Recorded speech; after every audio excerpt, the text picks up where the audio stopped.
Most people get this wrong when they try to start a company in Azerbaijan.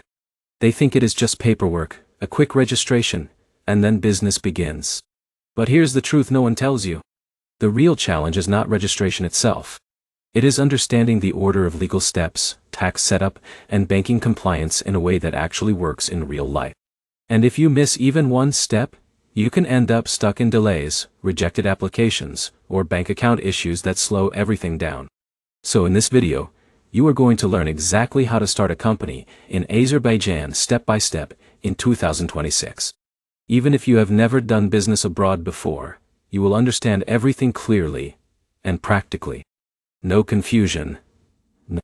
No legal jargon overload. Just a simple roadmap you can actually follow. Let's start right away. First, you need to understand why Azerbaijan is attracting foreign entrepreneurs.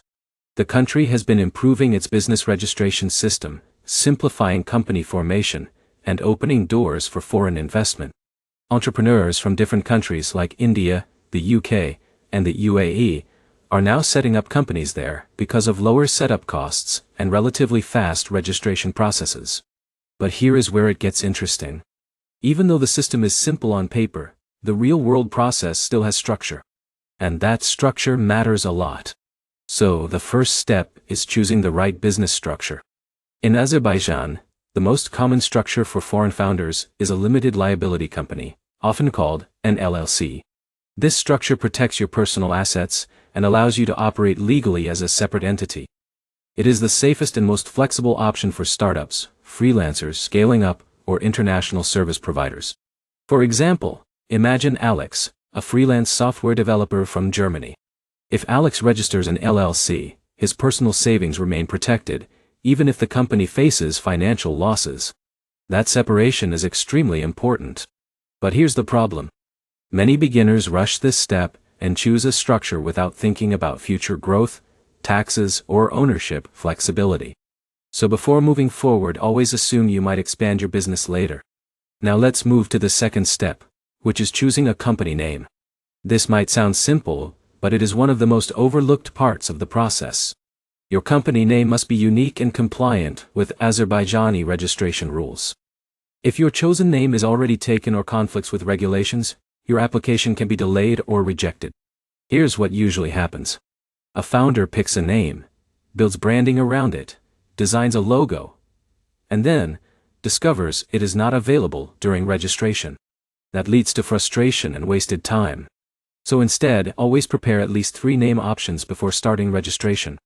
That gives you flexibility and avoids unnecessary delays.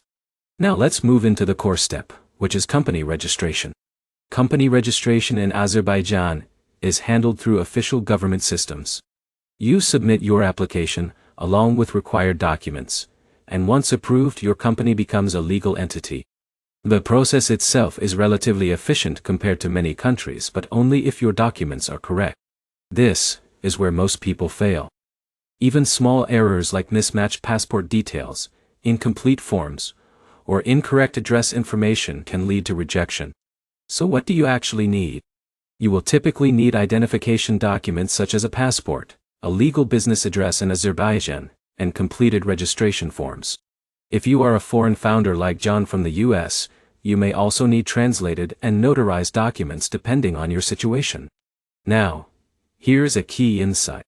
You do not always need to be physically present in Azerbaijan to register a company. Many founders use legal representatives or service providers who handle the process on their behalf. This is a huge advantage if you want to operate remotely. But here's where it gets interesting. While remote registration is possible, choosing the wrong representative can cause long-term compliance issues. So always verify credentials before trusting anyone with your setup. Once your company is registered, the next step is tax registration. This is where things start to become more serious. In Azerbaijan, businesses must register for taxes after incorporation. Your tax obligations depend on your business type, revenue, and structure. Some companies operate under simplified tax regimes, while others fall under standard corporate taxation. For example, if Alex runs a small digital marketing agency, his tax obligations will be different from a company importing physical goods. But here's the key point most beginners miss. Tax classification must match your actual business activity. If you classify your business incorrectly, you may face penalties or future correction issues. So always define your business model clearly before tax registration. Now let's talk about banking, which is one of the most important steps in the entire process.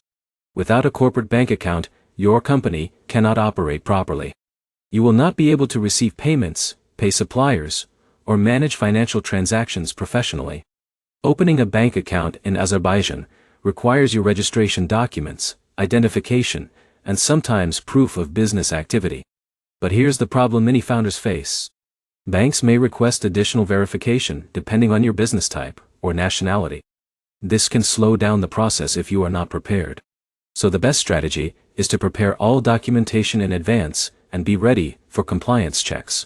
For example, John, a consultant from the UK, might face additional questions about his client base or expected transactions. If he prepares properly, the process is smooth. If not, it can take weeks.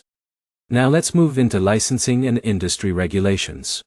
Not every business in Azerbaijan requires a special license, but certain industries do.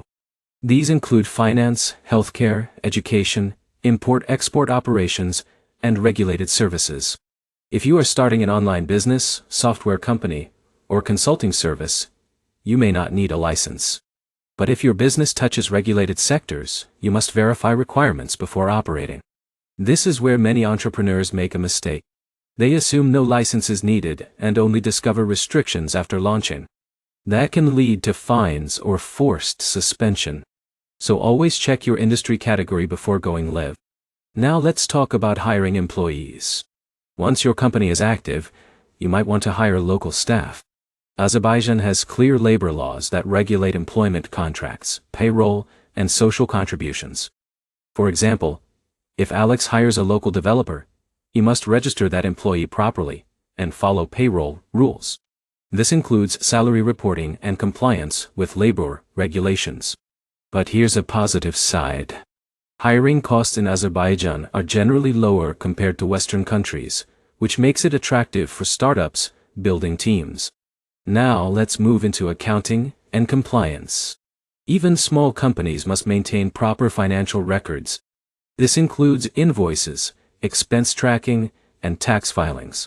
Many founders choose to work with local accountants to ensure compliance. And here's where things get serious. If you ignore accounting in the early stage, you may face major problems when scaling your business later. Compliance issues grow over time, not immediately. So treat accounting as a foundation, not an optional task. Now let's talk about costs. Starting a company in Azerbaijan is generally more affordable compared to Europe or North America. However, your total cost depends on factors like legal assistance, translation services, banking setup, and operational requirements. A simple service-based company will cost significantly less than a trading or import-export business. But in all cases, planning your budget is essential. Now here's a curiosity point. In a minute, I'll show you how most foreign founders unintentionally delay their company's setup by ignoring one critical preparation step. But first, let's cover timelines. While registration itself can be fast, the full process including banking and compliance setup may take longer than expected. Many entrepreneurs assume everything will be completed in a few days, but in reality, it can take a couple of weeks depending on preparation. So always plan realistically instead of rushing. Now let's talk about common mistakes. The first mistake is not understanding legal structure properly. The second mistake is submitting incomplete documents. The third mistake is choosing unreliable service providers. And the fourth mistake is ignoring tax classification early. Each of these mistakes can cause delays or compliance issues later. So here is a simple framework to remember. Think of company formation in Azerbaijan as 4 layers. First is legal setup. Second is tax registration. Third is banking. Fourth is compliance and operations. If you complete them in order, the process becomes smooth. Now let's quickly summarize everything so far. To start a company in Azerbaijan, you first choose a structure like an LLC. Then you select and verify your company name. Next, you register your company with proper documents. After that, You complete tax registration. Then you open a bank account. Finally, you handle compliance, accounting, and licensing if required. That is the full system. Now here is the final insight most beginners overlook. A successful company in Azerbaijan is not just about registration. It is about preparation and execution. The founders who succeed are the ones who plan ahead, organize documents properly, and understand the sequence of steps before starting. For example, Alex might complete registration quickly but struggle later if he ignored banking preparation. Meanwhile, someone who prepared everything in advance will move much faster. So always think ahead, not just step by step.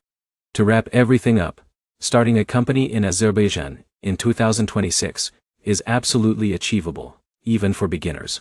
The process is structured, but not complicated if you follow it correctly. Choose the right structure.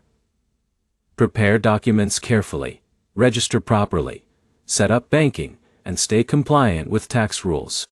If you do that, you can build a fully legal and operational company without unnecessary delays.